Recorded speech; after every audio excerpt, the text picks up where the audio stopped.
How to fix Epson printer offline issue on Windows. If your Epson printer is offline on Windows, follow these step-by-step solutions to fix the issue. Step 1. Check physical connections. 1 min. Ensure your printer is powered on. If using a USB connection, unplug and reconnect it to your PC.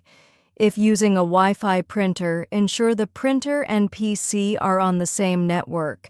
Restart your router if needed. Step 2. Set printer online. 1 min.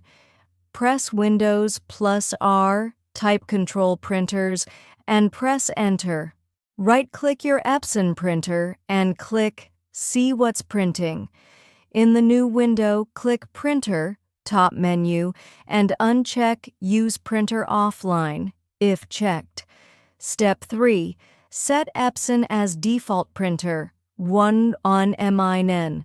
Open Control Panel, Devices and Printers.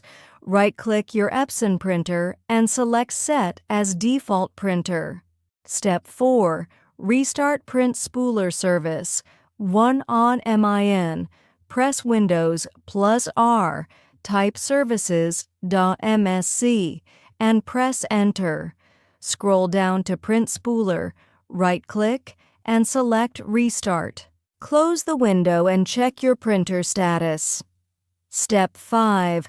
Update or reinstall printer driver. 2 min.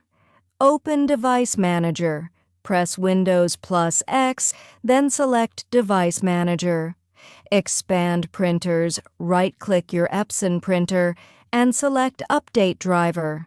Choose Search automatically for drivers and follow the on-screen steps. If the issue persists, go to Epson's official website, download the latest driver, and install it manually. Step 6. Check printer port and IP address. 1 min. Open Control Panel, Devices and Printers. Right-click your Epson printer and choose Printer Properties. Click the Ports tab and ensure the correct port is selected, USB for wired, TCP, IP for Wi-Fi. If incorrect, click Add Port, select Standard TCP IP port, enter the printer's IP and save. Final step, restart and test. Restart your PC and printer, then try printing a test page. For more updates, subscribe our channel, The Printer Zone.